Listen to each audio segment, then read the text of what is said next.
Lu pernah mikir nggak kenapa sendok yang habis kita pakai buat aduk kopi kalau dicelupin ke madu rasanya jadi aneh? Bukan soal sisa kopinya, tapi soal ilusi rasa manis yang kita punya.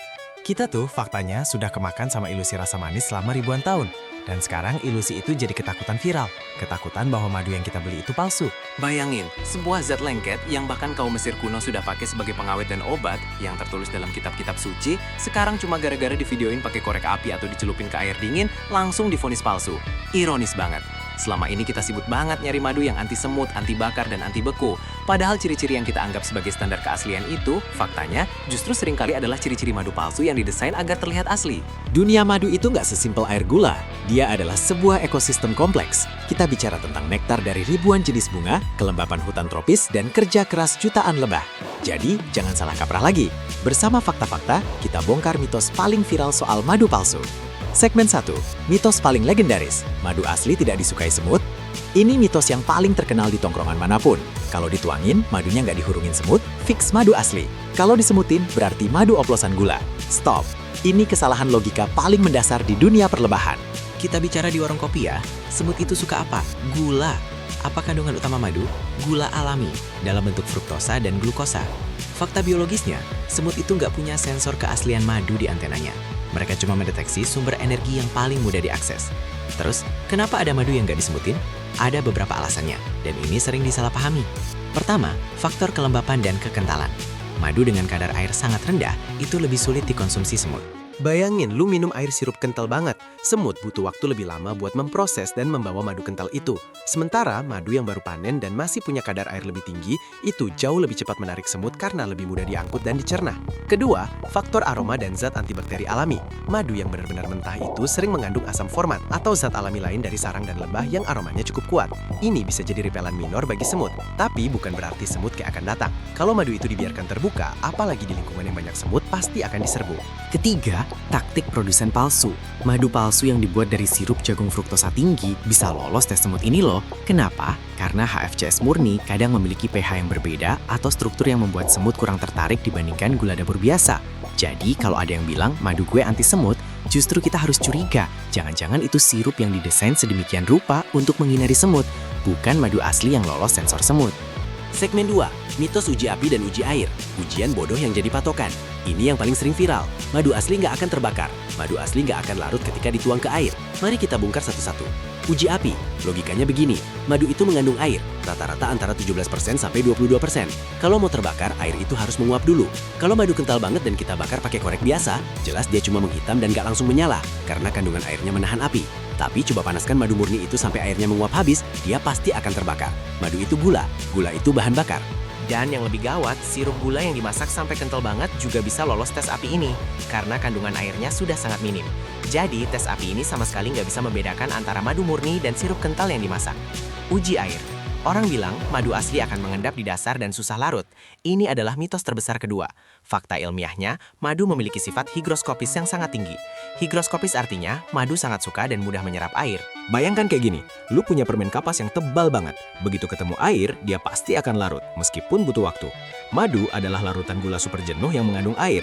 Begitu ketemu air lagi, mereka akan berusaha untuk menyatu dan larut. Kalau madunya terlalu kental, dia mungkin butuh waktu lebih lama di awal, tapi pasti larut. Madu yang diklaim gak larut sama sekali, itu justru patut dipertanyakan. Jangan-jangan itu adalah campuran zat pengental yang gak wajar atau sejenis jeli buatan. Segmen 3, warna, rasa, dan rasa sakit di tenggorokan. Selama ini, kita didoktrin bahwa madu itu warnanya harus kuning keemasan, rasanya harus manis netral, dan harus meninggalkan sensasi hangat di tenggorokan. Ini fakta mengejutkannya, madu asli itu gak punya satu warna standar. Warna madu itu sepenuhnya tergantung nektar yang dihisap lebah. Madu bunga kopi, mungkin warnanya sangat terang, hampir bening. Madu karet, kuning cerah. Madu hutan kaliandra, coklat gelap. Madu manuka dari Selandia Baru bisa jadi amber gelap. Madu hitam pahit dari pohon mahoni, ya jelas hitam pekat. Yang sering kita lihat di supermarket, madu dengan warna seragam dan jernih, itu justru seringkali adalah madu yang sudah diproses, dipanaskan, dan disaring berkali-kali.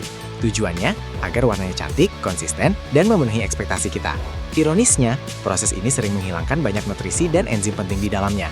Jadi, ketika lo menemukan madu yang warnanya aneh, gelap, atau gak seragam, jangan takut. Itu justru bisa jadi madu raw murni yang gak disentuh proses industri. Lalu soal rasa sakit di tenggorokan.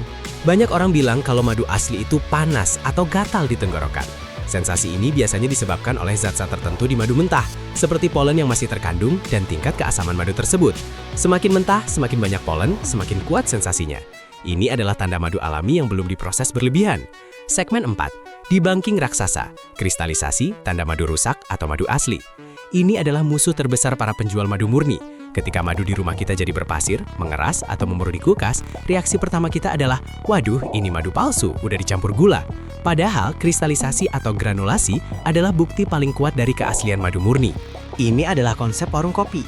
Kristalisasi itu adalah proses alami di mana molekul glukosa memisahkan diri dari air dan membentuk kristal padat. Kenapa madu bisa mengkristal? Itu tergantung pada rasio antara dua gula utama, glukosa dan fruktosa. Madu yang tinggi glukosa akan mengkristal dengan sangat cepat, kadang hanya dalam beberapa minggu. Madu yang tinggi fruktosa akan mengkristal dengan sangat lambat, bahkan bisa bertahun-tahun. Suhu dingin, seperti menyimpannya di kulkas, itu justru mempercepat proses kristalisasi, bukan menyebabkannya. Nah, tahu nggak kenapa madu palsu atau sirup gula murni jarang mengkristal? Karena sirup gula seperti HFCS itu dominan fruktosa atau sukrosa murni, yang tidak memiliki rasio glukosa fruktosa alami madu. Mereka juga tidak punya inti kristal alami, seperti polen atau potongan lilin lebah yang memicu proses ini. Jadi, kalau madu lo berubah jadi berpasir, jangan buru-buru dibuang. Cukup rendam botolnya dalam air hangat selama beberapa saat. Madu akan kembali cair tanpa merusak nutrisinya.